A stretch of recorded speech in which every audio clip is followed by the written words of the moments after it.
Now then, here's a fascinating story. Settling your differences with a good old sing-song. That's the premise of a programme on Sky 1 at 5 o'clock tonight called Sing Your Heart Out. Now, the story goes like this.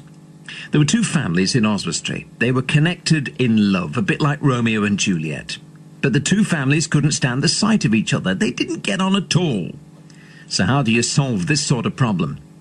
Well, the answer seems to be you call in Dr. Anthony Wade, a music therapist known as Dr. Voice. He was brought in to try to get them to settle their differences and bring the Guiles family and the Camp family together through music therapy. Well, I've been to see Carol Guile and one of her sons, Oliver, and Carol explained what the initial problem was. The problem was two families that were completely different in every way, in the way we were brought up, the way the families do things, and, the family works, the whole family group. Our family units were completely different, either ends of the scale, really. And I think that we just got caught up in our differences and ended up we couldn't see the wood for the trees, and it was just causing big problems, and we couldn't see our way through it, so we started sort of arguing and disagreeing and then staying away from each other, and we just couldn't get it to work. So why are these two families together in the first place, where you could just walk away from each other and never see each other again? Well, Adam and Sam fell in love. So Adam's your son, Sam is their daughter? That's correct, right, yes. Okay. And they were good together, we could see that. I never once doubted their relationship or didn't want them to be together. But we just couldn't get on. I felt that I tried to do my best to help, but it wasn't always helpful or helpfully, interpreted in the right way. So, it just continued to cause great difficulties. And my big problem was that Adam was in the middle of it, because he had, the one side of the family with Sam, who he loved, and then he had our side of the family to deal with, and he was right in the middle, which I really felt for him, and that was... How did the telly get involved? Sam replied to something online that she saw, just asking if anybody out there had problems that we had, really, and she replied saying, yes, help, basically, and got emailing, I think, and they obviously were interested because it was a very genuine story and we genuinely wanted help. And what was your first reaction? Surprise, really, because these opportunities I don't come up. You saw it as an opportunity then? Yes, I think I did. You didn't immediately say, not on your life? No, not at all, not once. Not at the beginning, not any way through it, no. Other people said, you're mad, and I said, no, I'm desperate. And I was. Oliver's one of your lads, he's here. How did you feel about it? I was a bit unsure at first because I don't like singing at all. And if it weren't for the singing, I would have said yeah straight away, but I had to think about it first because of the singing side of it rather than the family side of it. What's the singing bit then? It was something different. It was that we would have the personal coaching, and then that we would all work together and learn to sing, because Dr. Voice was a voice coach, and that he would take us through learning to sing together as a whole family. As two families? Two families joining in. Singing together? Singing together with a performance at the end. So something to work towards. And I think that was what was amazing about it, because the hard work was in the psychological side and the getting over all our hurdles. But when we came together to sing, we had a giggle and we were all working together on something and working to an end, performance, really. So the two together were incredible, really. Well, that's Carol Guile. More on the reconciliation of the Guile and the Camp families a little bit later on the Breakfast Show today. And you'll be able to hear from the one and only Dr. Voice as well. BBC Swift. Hi, Andy Swift here. This summer I'll be looking after... Fun. Who'd have thought that you'd have been singing Shine on the telly? I don't think anyone would. I'm not the type of person to sing, really. So it's changed the dynamics of the two families now? Totally. But naturally. Nothing is forced, which is what and a year on, we still have that something very special, a bond now. This doctor's a miracle worker then, is he? Well, he is, and I think that's what's motivating me to do this and anything else. I'll talk to anybody, because I just think there's other families out there that could benefit from this, even whether it's through TV. Not everyone gets this opportunity that we've had, and it would be lovely if we could share it and other families could get what we've got out of it, and the doc can do that. Well, let's hear from the doc now then. He is Dr. Anthony Wade. Morning, Doc. Good morning. How difficult was it at times with the relationships between these two families? Well, my hair was a bit darker. It's a bit greyer now. I mean, deep down inside every human being, there's a love. And there was a love inside all of them that they wanted to share, but they couldn't. They didn't know how to. The differences was too great. The skepticism and the, if you like, the familiarity that breeds contempt in families. Because if you find, you will find, if there's going to be any argument on the planet, it's going to be in a family. Mostly families argue. Most families all over the world argue. You don't argue so much at work, you don't argue so much outside of the family situation. When you're home, your son or I don't believe you, there's always this discontent or arguments that go on. With the Camps and the Guiles, they didn't even want to come together at all. They didn't want to share. They found that being at a distance was the only way to get on and not to communicate. And of course, this wasn't going to bring the marriage together, and this wasn't going to bring happiness between the two families. So it was difficult to begin with. It was very hard. But as we started to get to know the personalities, as I started to understand each person and their needs throughout the show over a 3-week period, 13 hours a day filming, I started to see, hang on, these people will do this if they just did this and if they just pulled this out. I bet you were all exhausted, weren't you?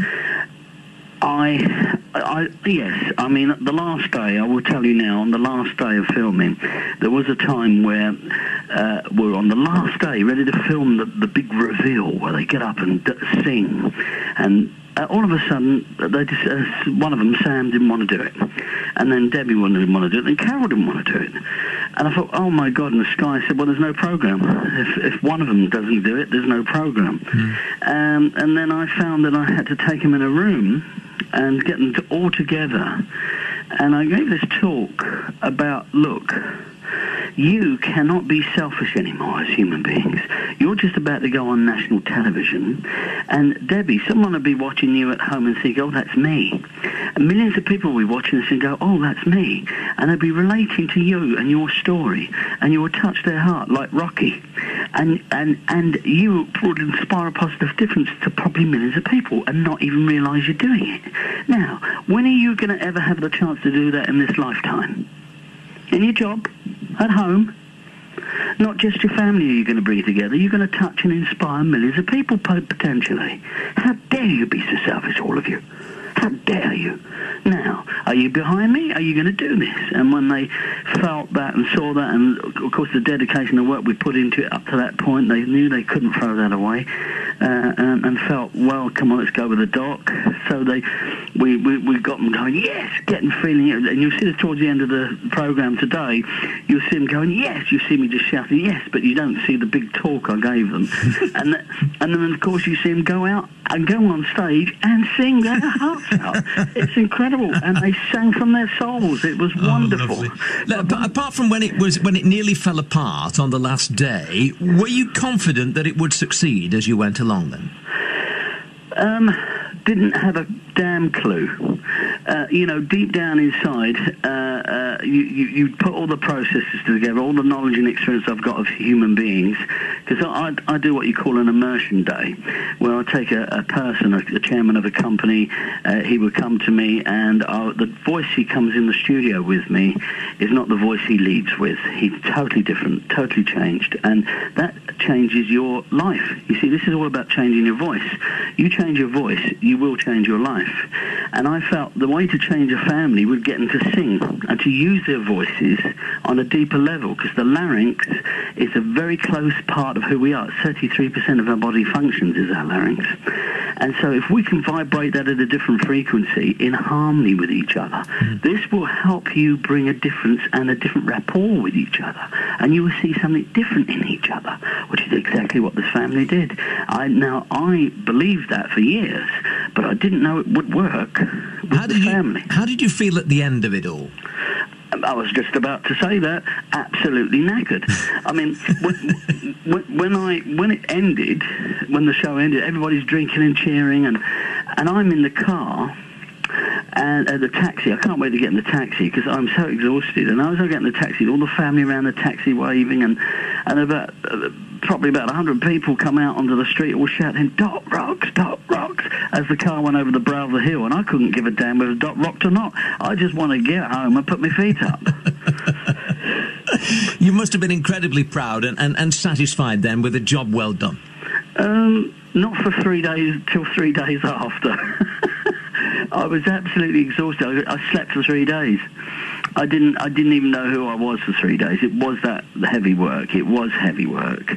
At points, someone wanted to run off and threaten suicide, and someone wanted to beat someone. There's all sorts of things were going on within the battles of making the program. Even the film crew and the cameraman wanted to walk away at one point. He couldn't stand it.